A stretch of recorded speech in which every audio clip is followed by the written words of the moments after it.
பரிசுத்த நற்கருணைக்கு பக்தியாய் ஆராதனை இசையும் புரிவோம். நித்திய ஸ்துதிக்குரிய பரிசுத்த நற்கருணைக்கு பக்தியாய் ஆராதனை எத்திசையும் புரிவோம். நித்திய ஸ்துதிக்குரிய பரிசுத்த நற்கருணைக்கு பக்தியாய் ஆராதனை எத்திசையும் புரிவோம்.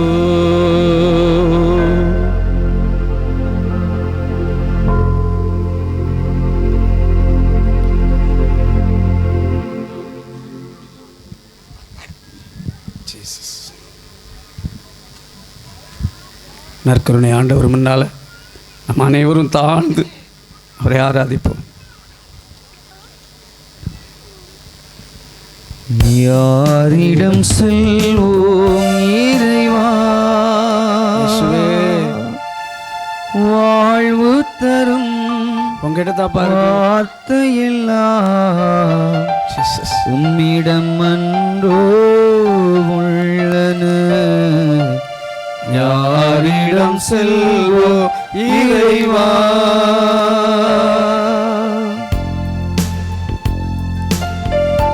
உள்ளத்தின் ஆழத்துல நற்கருணை ஆண்டவரை நோக்கி பாருங்க. நற்கருணையில் ரத்தமும் சதையுமாக ஜீவனோடு வாழும் இறைவன், வாழும் கடவுள்.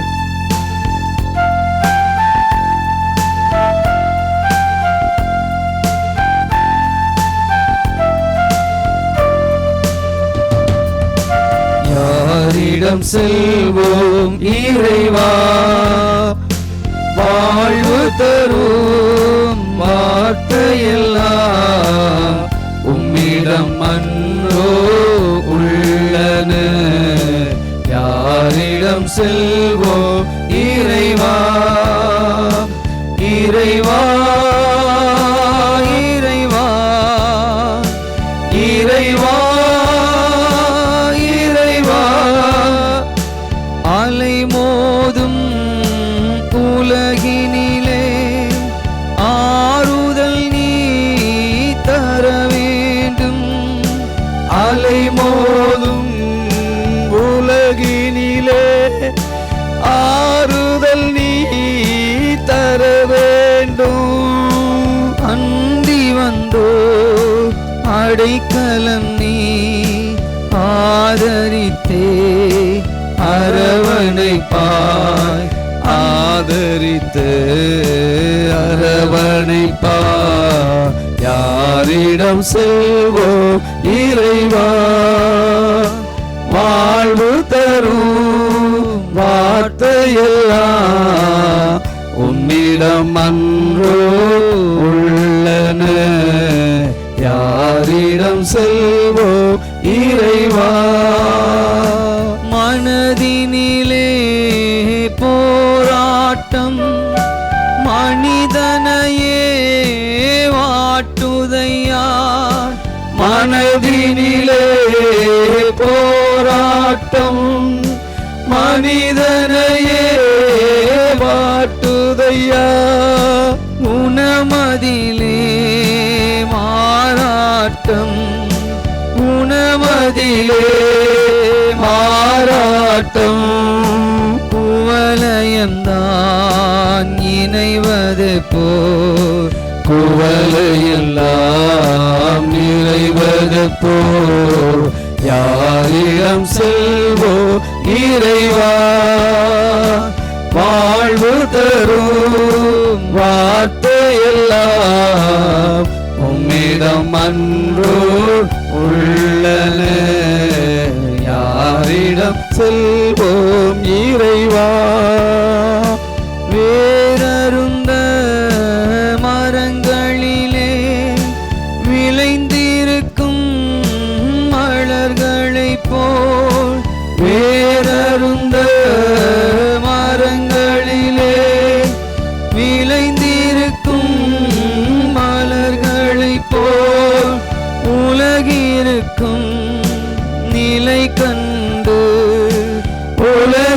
இருக்கும் நிலை கண்டு உமது மனம் இறங்காதோ, உமது மனம் இறங்காதோ. யாரிடம் செல்வோம் இறைவா, வாழ்வு தரும் வார்த்தையெல்லாம் உம்மிடம் அன்றோ உள்ளன. யாரிடம் செல்வோம் இறைவா, இறைவா இறைவா ஆமென். இறைவா இறைவா இறைவா இறைவா இறைவா, இறைவா இறைவா இறைவா. அப்படியே எல்லோரும் அமர்வோம்.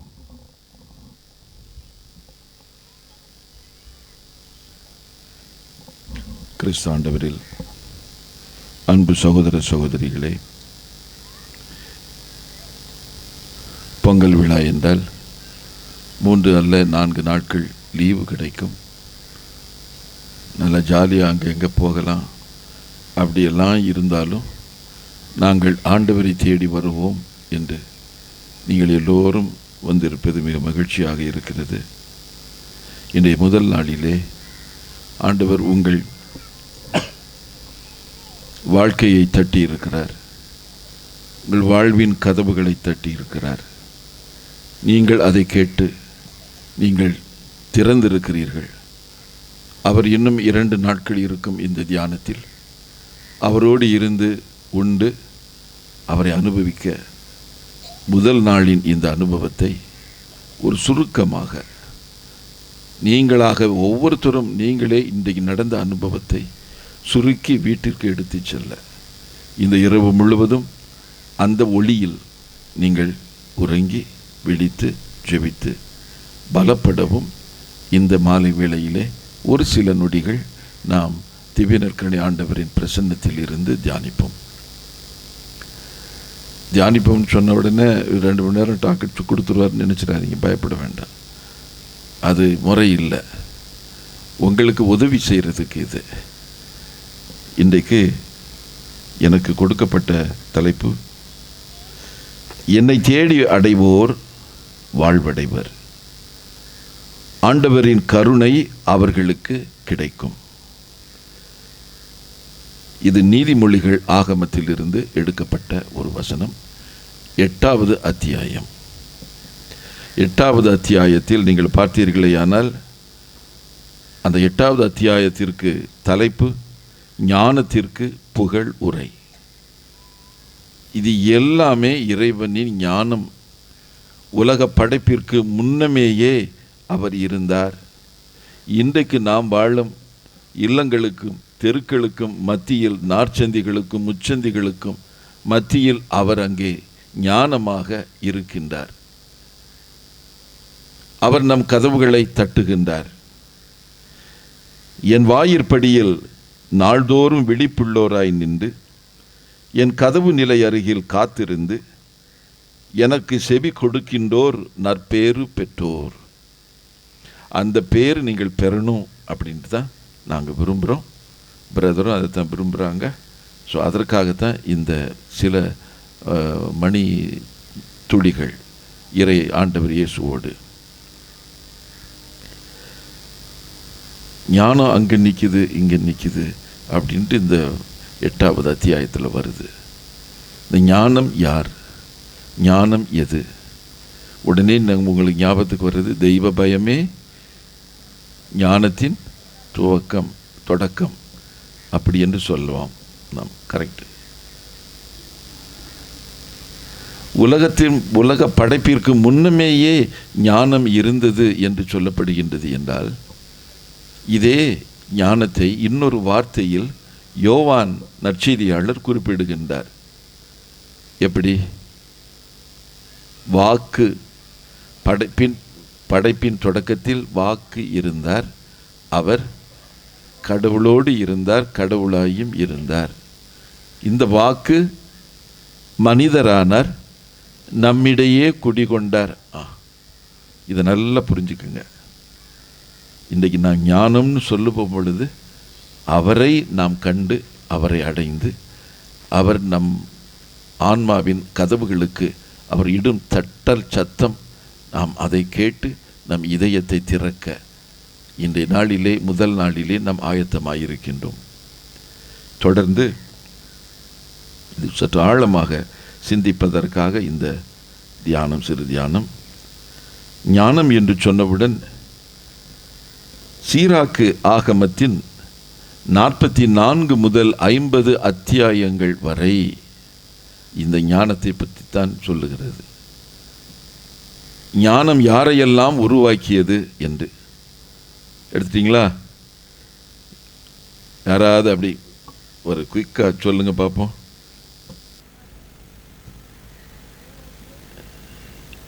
முதல்ல ஈனோக்கு, நோவா, ஆபிரகாம், ஈசாக்கு, யாக்கோபு, மோசே, ஆரோன், பினகாஸ், போவாஸ், காலேப், நீதி தலைவர்கள், சாமுவேல், நாத்தான், தாவீது, சாலமோன், யெரொபெயாம், ரெபோவாம், எலியா, எலிஷா, எசேக்கியா, மெசாயா, ஜோசியா, எரேமியா, எசேக்கியேல், 12 சிறு இறைவாக்கியர்கள், ஜெருபாபேல், யோசுவா, நெகேமியா, குலமுதவர்கள், தலைமை குரு சீமோன்,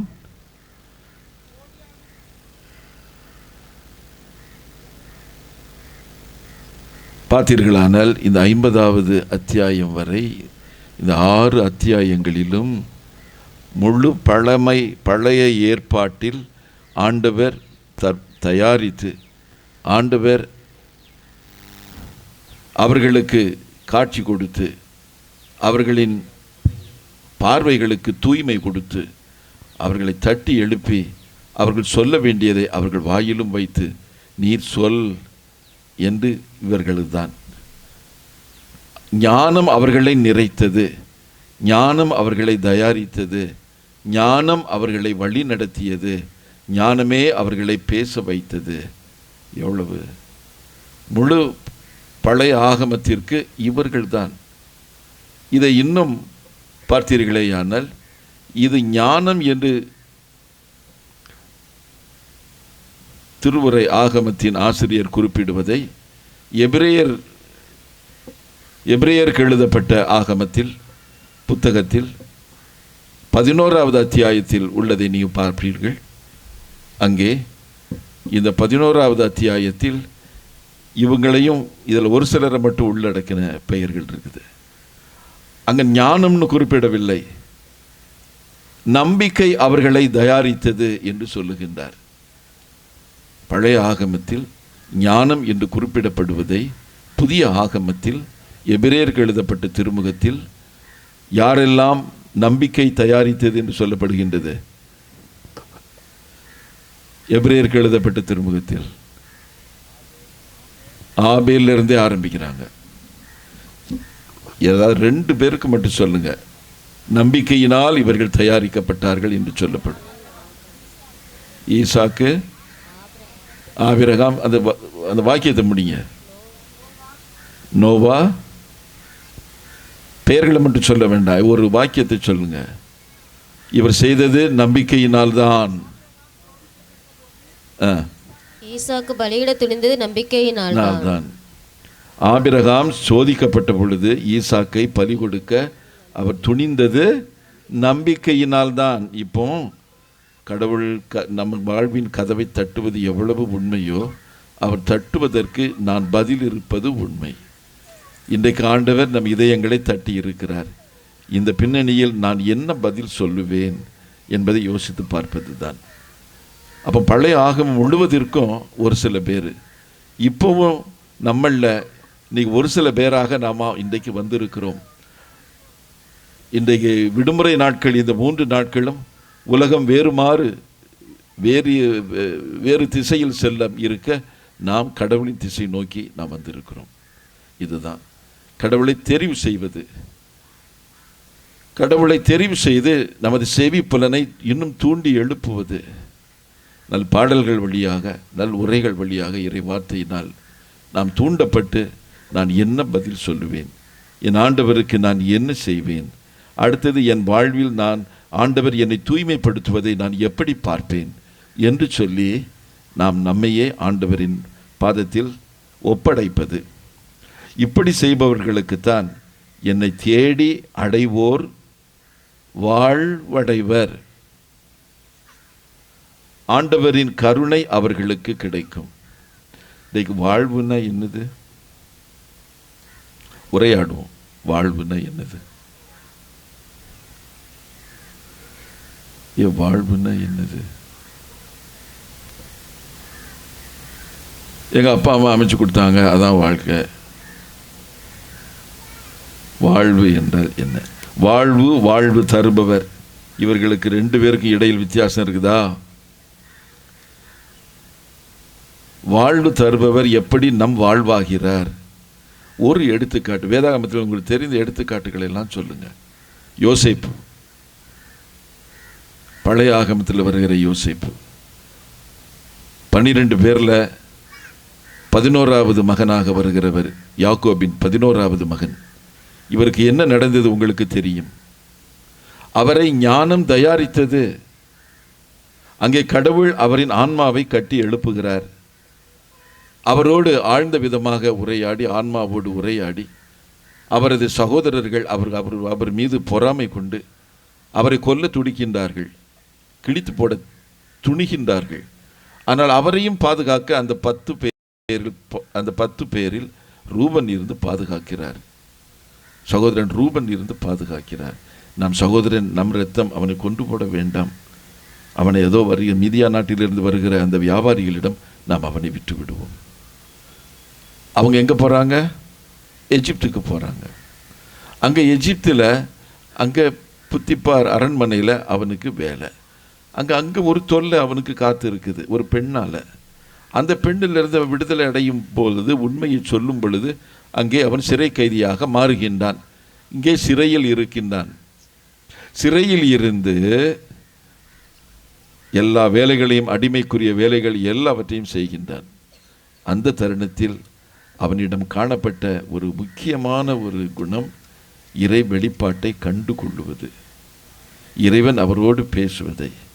அயலார் யாராவது அவரிடம் என் வாழ்க்கையில் இது நடக்கின்றது என்று சொன்னால் இதுதான் உண்மை என்று அவன் சொல்ல, நீ கைதியாக வந்திருக்கிறாய், உனக்கு மன்னர் உனக்கு ஒரு உயர்வை தர இருக்கிறார், உன் குற்றங்களை மன்னித்து உன்னை ஏற்றுக்கொள்ள இருக்கின்றார் என்று ஒருவனிடமும் நீ செய்தது குற்றம்தான், எனவே நீ தண்டிக்கப்பட இருக்கின்றாய் என்று சொல்லி அது உண்மையாகி அது எல்லா மக்களும் அறிய வர கடைசி மன்னனுக்கே பெரிய ஒரு கனவு வருகின்றது. பாருங்கள் இறைவன் எப்படி, அவரது ஞானம் எப்படி தயாரிக்கின்றது என்பதை. இப்படி நமது வாழ்க்கையில் ஏதாவது நடந்துக்கிட்டு இருக்கிறது நம்ம பார்க்கிறோமா? பல முறை அடிக்கடி என்னை தட்டி என் கவனத்தை ஈர்த்து, நீ செய்வது சரிதானா, நீ ஏன் இதை விட்டு விட்டாய், இந்த நற்காரியத்தை நீ ஏன் விட்டு விட்டாய் என்று ஆண்டவர் நம்மோடு சொல்லுகின்றாரா? இல்லையா? இல்லை என்றால் அவர் சொல்லுவது நமக்கு கேட்கவில்லையா? சொல்லுவது நமக்கு பிடிக்கவில்லையா? கேட்டாலும் கேட்காதது போல் நாம் இருப்பது போல இருக்கின்றோமா என்ற கேள்விகள் எல்லாம் இப்பொழுது நமது உள்ளத்திலே எழுகின்றன. ஆண்டவர் பேசுவது நேராக ஆண்டவராக பேசுவது இல்லை. நம் பெற்றோர் வழியாகவோ, பெரியோர் வழியாகவோ, குருக்கள் வழியாகவோ, ஆசிரியர்கள் வழியாகவோ, நம் குழந்தைகள் வழியாகவோ, வேறு குழந்தைகள் வழியாக, வேறு யார் வழியாகவோ ஒரு புத்தியை ஆண்டவர் நமக்கு புகட்ட முனைந்து விட்டால் அதை பற்றி நாம் சிந்திக்க, தியானிக்க, அதை ஒரு இயக்கம், உள் இயக்கம் நமக்கு ஆரம்பித்து விடும். அந்த இயக்கம்தான் முக்கியம். வாழ்வு என்பது அதுதான். என் ஆண்டவர் பேசினார், அவரின் குரலை கேட்டேன், நான் என்னை இப்படி நான் மாற்றிக்கொள்வேன், நான் புதிய முயற்சியை எடுப்பேன், நான் இவ்வாறு நடப்பேன், இதை செய்வேன், இவர்களுக்காக நான் இதை முன்னிட்டு, ஆண்டவரை முன்னிட்டு நான் செய்வேன் என்று நான் வரும் பொழுது அங்கே இது நடக்கின்றது. சரிங்களா? அது அவருடைய வாழ்க்கையில் நடந்தது. கடைசி மன்னனுக்கு அடுத்த ஸ்தானத்தில் அவர் அங்கே ஒரு பேர் அதிபதியாய் அந்த எகிப்து நாட்டிலே இருந்து முக்கியமான பிரச்சனைக்குரிய காலகட்டத்தில் அவர் எஜமானனாய் இருந்து அவரது தந்தையையும் பார்க்கிறார். அவருக்கு எதிராக கொண்டு போட பார்த்த அவர் சகோதரர்களையும் பார்க்கிறார். அவர்களையும் மனம் திருப்புகிறார். உள்ளத்தை சொல்லுகிறார், உள்ளம் திறந்து சொல்லுகிறார், நான் தான் யோசேப்பு, நீங்கள் விட்டு போட்ட உங்கள் சகோதரன் நான் தான், பயப்படாதீர்கள், நான் உங்களுக்கு எத்தீங்கும் செய்ய மாட்டேன் என்று சொல்லி அவர்களுக்கு ஆறுதல் கொடுத்து தேற்றரவாளராக மாறுகின்றார். என் அன்பு மக்களே, இது ஒரு நிலை. இன்னொரு நிலையை நான் எடுத்து சொல்லுகிறேன். கால அவகாசத்தை முன்னிட்டு திருத்தூதர்களிடம் உயிர்த்த ஆண்டவரை அவர்கள் சந்திக்கும் முன்னதாக மரிய வால்டார்டோ தான் எழுதிய இயேசு கடவுள் மனிதர் காவியம் என்ற இந்த நூலிலே 10 புத்தகங்கள் எழுதியிருக்கிறார். அதிலே 10வது வால்யூமில் இதை அவர் குறிப்பிடுகின்றார். இயேசு ஆண்டவர் உயிர்த்த நாளுக்கு முன்னதாகவே மரியன்னை எல்லா அப்போஸ்தலர்களையும் கூப்பிட்டு விடுகின்றார். ஒவ்வொருத்தராக பேசுகின்றார். தலைமை அப்போஸ்தலரிடம் கூப்பிட்டு அவர் பேசுகையிலே, அம்மா, நான் அவரை பார்க்க என் கண்ணுக்கு தைரியம் போதாது, நான் அவரை மறுதளிச்சிட்டேன், 3 தடவை நான் தெரியாதுன்னுட்டு கெட்ட வார்த்தை போட்டுலாம் நான் பேசிட்டேன், என்னால் முடியாது என்று சொல்ல அன்னை பேசுகிறார் அவரிடம். இப்படியே ஒவ்வொரு அப்போஸ்தலரிடமும் அவர் விட்டு ஓடியவர்கள், பயந்து கொண்டு இருந்தவர்கள் எல்லாரையும் அழைத்து கடைசியாக அவரை சந்திக்க வேண்டும் என்று ஒரு அறையில், மேல் அறையில், ஆண்டவர் பலி ஒப்பு கொடுத்த அந்த அறையில் அவர்கள் கூட வைக்கின்றார். அங்கே வருகின்றார் உயிர்த்த ஆண்டவர்.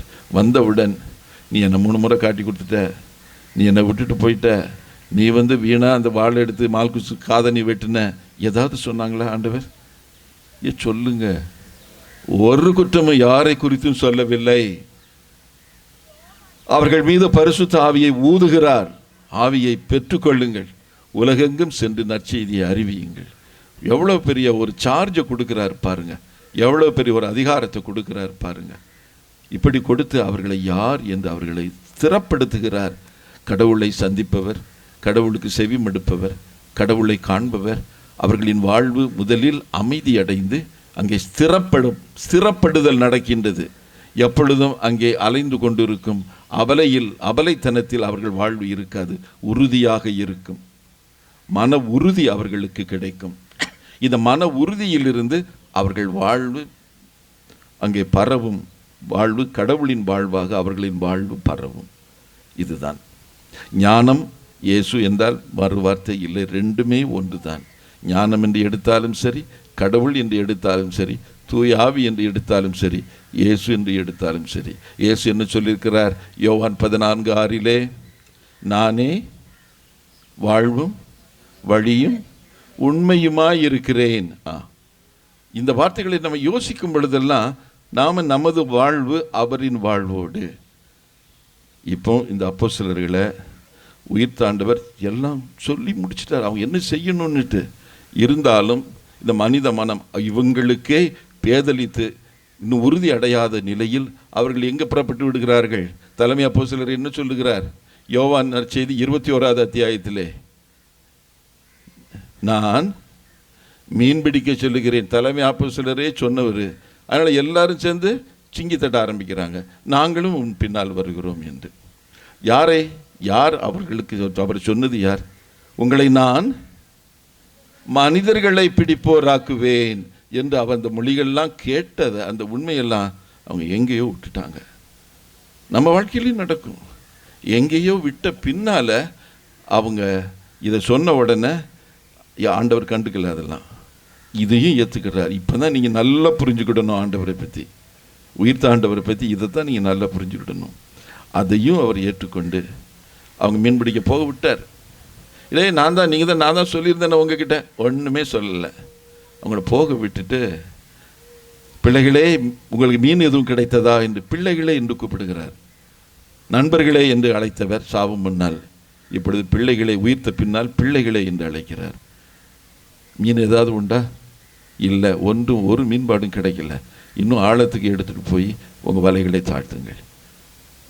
அங்கே பெரிய மீன்பாடு கிடைக்குது. உடனே இயேசுவை அன்பு செய்த சீடர் அவர் என்ன சொல்லுகின்றார்? இது ஆண்டவர். இது ஆண்டவர் என்று சொன்ன உடனே சீமோன் ராயப்பர் துணிந்து மேலே ஆடையை அணிந்து கொண்டு கடலிலே குனித்து அவர் உள்ளே கரைக்கு வருகிறார். கரைக்கு எல்லாரும் வந்து சேர்ந்துட்டாங்க. அங்கே அவங்களுக்கு ஏற்கனவே காலை சாப்பாடு தயாராக இருக்குது. கருக்கல்லையே, காலை கருக்கல்லையே நல்ல மீன் உணவு எல்லாம் ரெடியாக இருக்குது.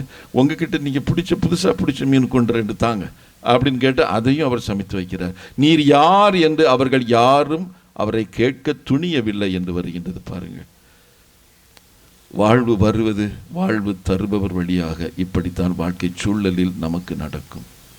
விழிப்பாயிருக்க வேண்டும் நாம்.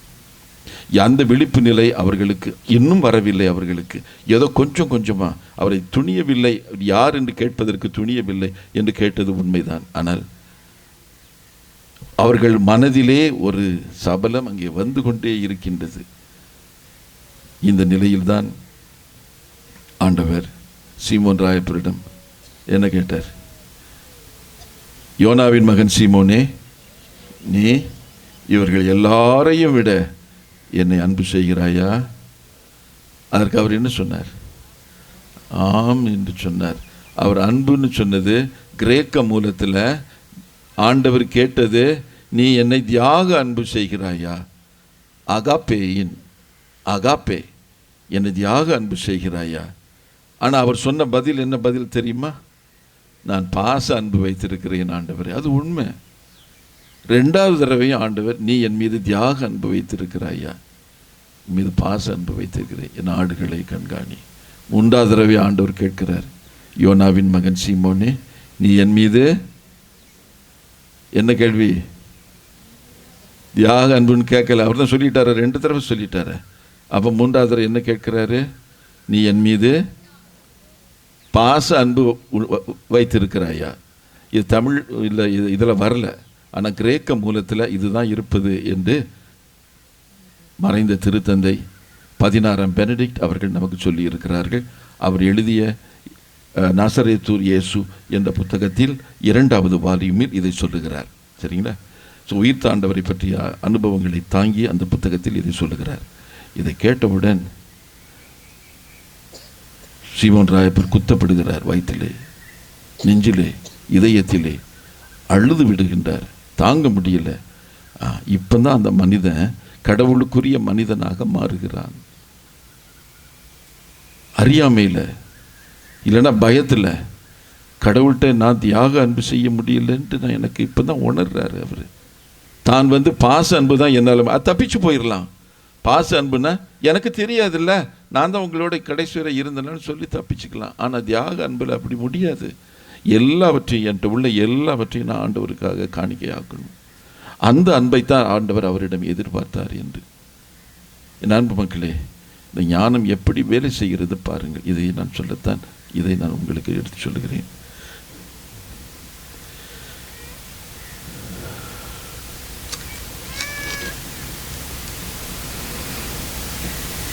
இதை சொன்ன பின் என் ஆடுகளை கண்காணி என்று சொல்லி அவருக்கு பலப்படுத்துகிறார். அவரை ஆண்டவர் இப்படி ஒவ்வொரு அப்போஸ்தலராக அவர் பலப்படுத்துகிறார்.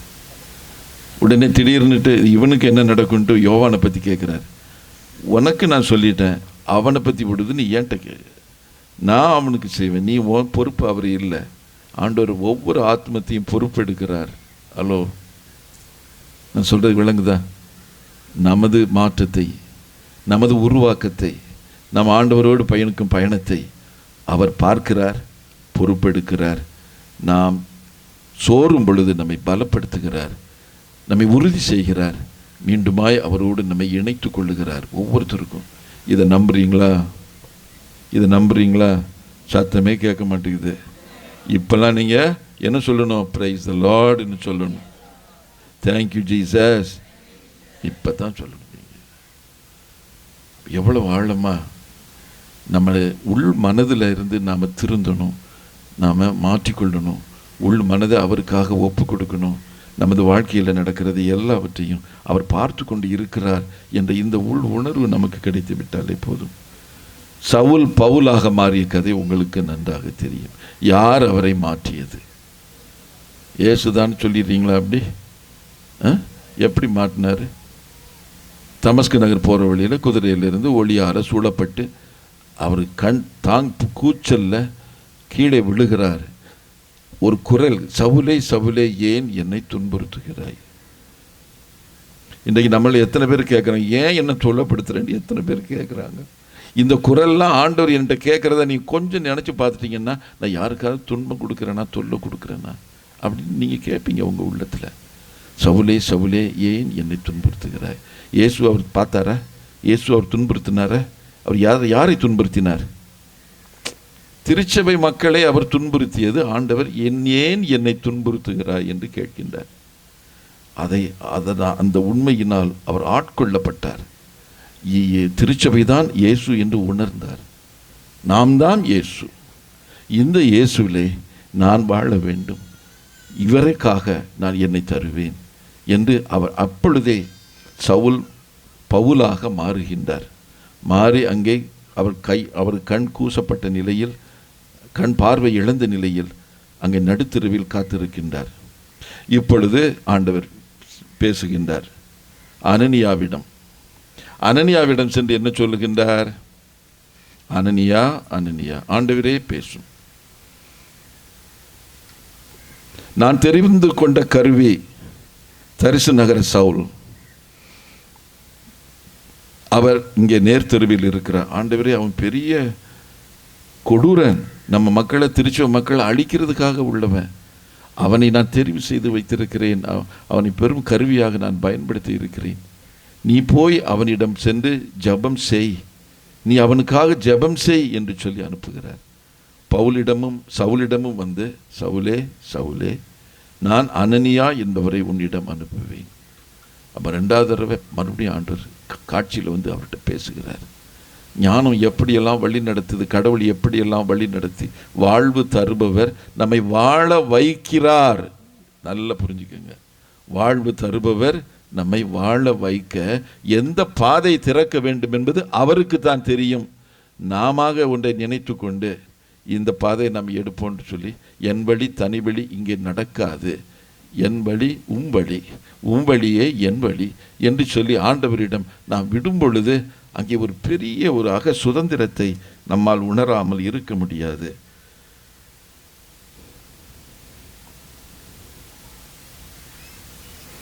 யோவான் எழுதிய திருமுகத்தில் 1 யோவான் 2:27-28 வசனங்கள் ப்ளீஸ்.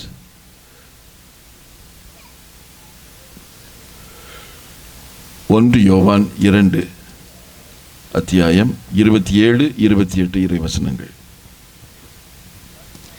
நீங்கள் அவரிடமிருந்து பெற்றுக்கொண்ட அருள்பொழிவு உங்களுள் நிலைத்திருக்கிறது. அதனால் உங்களுக்கு எவரும் கற்பிக்க வேண்டிய தேவையில்லை. மாறாக நீங்கள் அவரிடமிருந்து பெற்றுக்கொண்ட அருள்பொழிவால் அனைத்தையும் கற்றுக்கொள்கிறீர்கள். அவ்வருள்பொழிவு உண்மையானது, பொய்யானது அல்ல. நீங்கள் கற்றுக்கொண்டதற்கேற்ப அவரோடு இணைந்து வாழுங்கள். ஆகவே பிள்ளைகளே, அவர் தோன்றும்போது நாம் உறுதியான நம்பிக்கை கொண்டிருக்கவும், அவருடைய வருகையின் போது வெட்கி விலகாதிருக்கவும் அவரோடு இணைந்து வாழுங்கள். இணைந்து வாழுதல், அவரோடு இணைந்து வாழும் பொழுது இது எல்லாம் நமக்கு நடக்கு. நாம் இதுவரை கேட்ட, இன்றைக்கு கூட நீங்கள் கேட்ட நல்ல மறையுரைகள் என் காதலையும் விழுந்துக்கிட்டே இருந்தது. நான் இல்லத்துக்குள்ளே இருந்தேன். இது எல்லாம் ஒரு அருள் பொழிவை உங்களுக்கு பெற்று தருது. ஆண்டவர் கொடுக்கும் அருள் பொழிவு உங்கள் உள்ளே இருக்கிறது.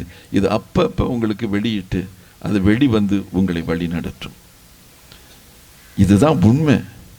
இதெல்லாம் வாசிக்காமல் கேட்காம இந்த 3 நாளை நான் ஆண்டவருக்குரியதாக மாற்றுவேன் என்று நீங்கள் நினையாமல் இருந்திருந்தால், இன்றைக்கி உலக ஞானம், இன்றைக்கி என்னெல்லாம் பண்ணிக்கிட்டு இருந்திருப்போம். மிஞ்சினா டிவி பார்த்துக்கிட்டு இருந்திருப்போம், நல்ல பிக்னிக் எங்கேயாவது ஊட்டி கொடைக்கானல்னு போயிருந்திருப்போம். இதுதான் நடக்கும். அதெல்லாம் எல்லாம் செய்கிறது தான். ஆனால் இதை எல்லாரும் செய்ய மாட்டாங்க. கொஞ்சம் பேர் தான் வந்திருக்கிறோம் நாம். நீங்கள் பேறு பெற்றோர். ஆமேன். அன்பு பிள்ளைகளே, நாம் கற்றுக்கொள்ள வேண்டியது எல்லாம் நமக்குள்ளே அவர் வைத்திருக்கிறார். ஒரு அருள் பொழிவாக இதை அப்பொழுது நாம் தனிமையில் இருக்கும் பொழுது, ஒவ்வொரு நாள் காலையிலும் இரவு தூங்குறதுக்கு முன்னதாகவும் ஆண்டவரோடு இறை வார்த்தையில் நாம் வாசித்து, அதை தியானித்து, ஜெபித்து, நாம் புதுப்பிக்கப்பட ஆவியானவரை நாம் அனுமதிக்க வேண்டும். இந்த ஆவியானவர் நமக்கு புதுப்பித்தல் கொடுத்து நமக்கு எடுத்து காட்டுவார், சுட்டி காட்டுவார். இதிலிருந்து நாம் பல நல்ல காரியங்கள் வெளிப்படும். நாம் அடுத்தது என்ன செய்ய வேண்டும் என்று தெரியாது இருக்கிறோமா? ஆண்டவரிடம் சொல்லி இருக்கிறோமா? வாய்ப்புலப்பத்தில் கண்ட இடத்துக்கெல்லாம் கொண்டெல்லாம் போய் புலம்பிக்கிட்டு இருப்போம், அப்படித்தானே? நீங்கள் புலம்பவே வேண்டாம். ஆண்டவர்கிட்ட ஆழமாக இணைந்த நிலையில் நீங்கள் அவரோடு ஒன்றாக இணைந்து சொல்ல வேண்டியதை சொல்லிவிட்டாலே, தெரிவிக்க வேண்டியதை தெரிவித்து விட்டாலே, அது உடற்சுகமா எந்த நோயாக இருக்கட்டும் உங்களை அவர் ஈர்த்து கொள்ளுகிறார். அவரின் ஈர்ப்புக்குள்ளே அவர் உங்களை எடுத்து கொள்ளுகிறார். தன்னை உங்களின் உள்ளத்திற்குள்ளே, உடலுக்குள்ளே, ஆவிக்குள்ளே உங்களை முற்றிலுமாக தந்து விடுகிறார்.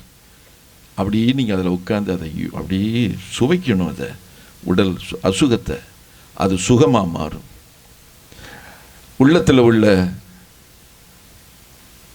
உறுதியற்ற தன்மையை உணர்ந்த நிலையில் ஆண்டவர் எனக்குள்ளே வருகிறீர் நீர் என்று சொல்லி உணர்ந்தால் உறுதியற்ற நிலை உறுதி உள்ள நிலையாக மாறும்.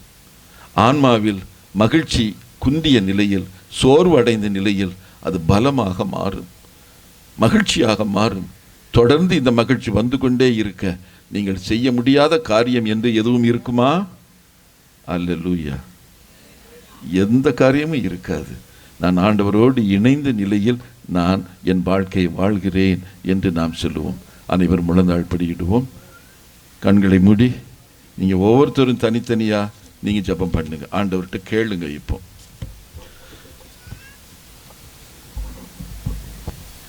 உயிர் தாண்டவர் நம் மத்தியிலே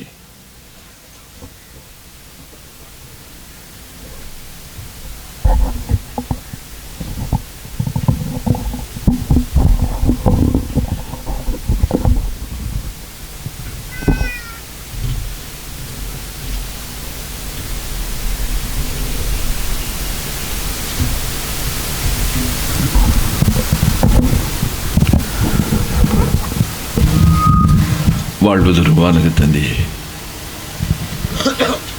என் உள்ளத்திற்குள் குடிகொண்டிருப்பவரே, நாங்கள் இது நாள் வரை இத்தனை ஆண்டுகளாக நாங்கள் கேட்ட மறையுரைகள், செய்த தியானங்கள், நாங்கள் செய்த நற்கிரிகைகள், இவை எல்லாவற்றின் வழியாக நீர் எம் ஒவ்வொருவருக்குள்ளும் ஒரு பெரிய அருள் பொழிவை நீர் எமக்கு கொடுத்ததற்காக உமக்கு நன்றி செலுத்துகிறோம். இந்த அருள் பொழிவு உயிர் உள்ளது. திருத்தந்தை 16ஆம் பெனடிக்ட் சொல்லுவது போல, நாங்கள் உன் மீது கொள்ளும் நம்பிக்கை எங்கள் உள்ளத்திலே இருக்கும் இறைத்தன்மையை அது தூண்டி விடுகின்றது. அது ஒரே இயல்பு. நீர் இருக்கும் இயல்பிலே நீர் எங்களை ஒருங்கிணைக்கின்றீர். நாங்கள் கொள்ளும் எளிய விசுவாசத்தில் ஆண்டவரே, இந்த வேளையில் உமது திருமுன்னிலையில் இருக்கும் எங்கள் ஒவ்வொருவருக்கும் இந்த புதிய இணைப்பை, தூய்மையாக்கும் இணைப்பை, குணப்படுத்தும் நலப்படுத்தும் இணைப்பை, உறவை, உமது தொடுதலை எமக்கு தருவதற்கு நன்றி. காயப்பட்ட எங்களின் புண்களை, உடலில் உள்ள அசுகங்களை உம்மிடம் ஒப்படைக்கிறோம். எங்கெல்லாம் எங்களின் உடலில் எந்த உறுப்புகளிலெல்லாம் நோய்கள் இருக்கின்றனவோ அவற்றை நீர் தொட்டு இந்த வேளையிலே நீர் நலப்படுத்துவதற்காக நன்றி. நாங்கள் இதுவரை கொண்டுள்ள நம்பிக்கையில் இன்னும் எங்களுக்குள்ள குறைகள் எவ்வளவோ இருக்கலாம் ஆண்டவரே. ஆனால் அந்த குறைகளை எல்லாம் நீர் நிறைவு செய்கின்றீர். இந்த நிறைவு செய்து எங்களின் உடல் அசுகங்கள் எல்லாவற்றையும் தேவரீர் நீக்கி போடுவதற்கு நன்றி. நன்றி ஆண்டவரே, நன்றி இயேசுவே, நன்றி ஆவியானவரே. இன்னும் எங்கள் உள்ளத்தின் ஆழத்தில் உறுதியில்லாத தன்மையை நாங்கள் உணர்ந்து எத்தனை முறை நாங்கள் எங்கள் மட்டிலேயே குறைபட்டிருக்கிறோம், குறை சொல்லி இருக்கிறோம். எங்களை பற்றியே அவை எல்லாவற்றையும் நீர் மாற்றி எமக்கு உறுதி தருவதற்காக, உள்ளத்தின் ஆழத்தில் உறுதி ஊட்டுவதற்காக நன்றி. நன்றி ஆண்டவரே, நன்றி இயேசுவே. எங்கள் உள்ளத்தில் உறுதியை இந்த வேளத்தில் தருவதற்கு நன்றி. உள்ளத்தில் தெளிவில்லாமல், உறுதி இல்லாமல் எந்த முடிவையும் உமக்காக நாங்கள் எடுக்க முடியாமல் எவ்வளவு தூரம் திணறி இருக்கிறோம். உண்மையை சார்ந்து முடிவெடுக்க முடியாமல், நேர்மையையும் நாணயத்தையும் சார்ந்து நான் முடிவெடுக்காமல் சுயநலத்தை நாடி எடுத்த தருணங்களுக்காக நான் மனம் வருந்துகிறேன். நான் எனக்காக முடிவுகள் எடுத்தப்படுதெல்லாம் இந்த பலனற்ற, பயனற்ற, சக்தியற்ற முடிவுகளைத்தான் நான் எடுத்து இருக்கிறேன். இனிமேல் நான் உம்மோடு இணைந்த நிலையில் சத்தான முடிவுகளை நான் எடுக்க இந்த வேளையிலே எனக்கு கிருபை செய்வதற்கு நன்றி. நன்றி ஆண்டவரே, நன்றி இயேசுவே, நன்றி இயேசுவே. இந்த உலகத்தில் என் வாழ்வில் நடக்கும் அனுபவங்கள் எல்லாவற்றையும் கண்டு என் ஆன்மாவின் மகிழ்ச்சியை நான் எத்தனை முறை இழந்திருக்கிறேன். எத்தனை முறை நீர் என்னை தூக்கத்திலிருந்து எழுப்பி இருக்கிறீர். நான் ஜெபிக்க வேண்டும் என்பதற்கு பதிலாக நான் தூங்க முடியவில்லையே என்றுதான் அழுதிருக்கிறேன். என்னை மன்னித்துக் கொள்ளும். நீர் என் தூக்கத்திலிருந்து எழுப்பினால் என்னால் தூங்க முடியவில்லை என்று அல்ல, நீர் என்னை எழுப்புகின்றீர், நீர் என்னை எழுப்புகின்றீர் என்று என் ஆன்மா கூக்குரலிட, என் ஆன்மாவின் கூக்குரலின் சத்தம் நீர் நன்கு அறிவீரே. நீர் கொடுத்த உமது வார்த்தையில், நீர் கொடுத்திருக்கும் இந்த ஆவியில் எங்களின் ஆன்மாவை பலப்படுத்தியருளும். எங்களின் ஆன்மாவிற்குள்ளே அடி ஆழத்தில் உமது அர்ச்சிப்பை தந்தருளும். நாங்கள் எந்நாளும் உம்மோடு தொடர்ந்து பயணித்து, உம்மோடு மகிழ்ந்து, எங்கள் அயலாரோடும் நீங்கள் மகிழ்ந்து, மன்னிக்க வேண்டியவர்களை மன்னித்து, ஏற்புடையவர்களாக்க வேண்டியவர்களை உமது ஒத்துழைப்போடு அவர்களையும் நீர் ஏற்புடையவர்களை ஆக்க, அவர்களோடு ஒருங்கிணைந்து வாழ்வில் மகிழ்ச்சியும் நிறைவும் காண கிருபை புரிவீராக, கிருபை புரிவீராக. ஆமென், ஆமென், ஆமென். மாண்பியல் பாடுவோம்.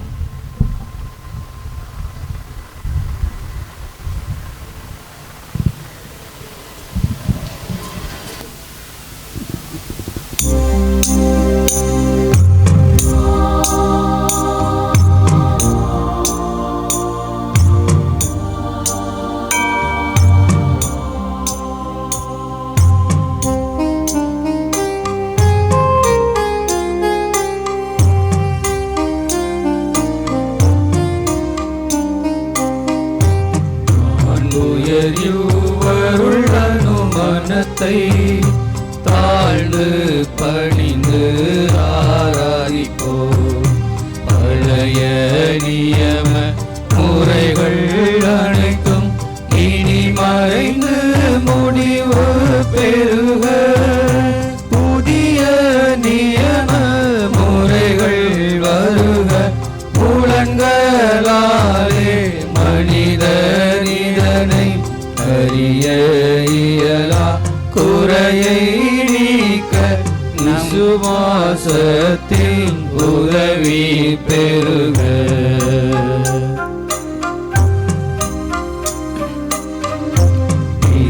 பிதாவர்க்கும் சுதனிவர்க்கும் புகழ்ச்சியோடு வெற்றியாற்றும் மீட்பின் பெருமை மகிமையோடு வலிமை வாழ்த்து யாவுமாக. இருவரிடமாய் வருகின்றவராம் தூய ஆவியானவர்க்கும் அளவில்லாத சம புகழ்ச்சி என்றுமே உண்டாகுக. ஆமென். மன்றாடுவோமாக. இறைவா, இந்த வியப்புக்குரிய திரு அருட்சாதனத்திலே உமது பாடுகளின் நினைவை எங்களுக்கு விட்டு சென்றீர். உமது திருவுடல் திரு இரத்தம் ஆகிய தூய மறை நிகழ்வுகளை சந்திக்கும் நாங்கள், விசுவசிக்கும் நாங்கள், உமது மீட்பின் வல்லமையை பெற்றுக்கொள்ள அருள் புரியுமாறு உம்மை மன்றாடுகிறோம். என்றென்றும் வாழ்ந்து ஆட்சி செய்கின்றவர் நீரே. ஆமென்.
நித்திய ஸ்துதிக்குரிய பரிசுத்த நற்கருணைக்கு பக்தியாய் ஆராதனை எத்திசையும் புரிவோம்.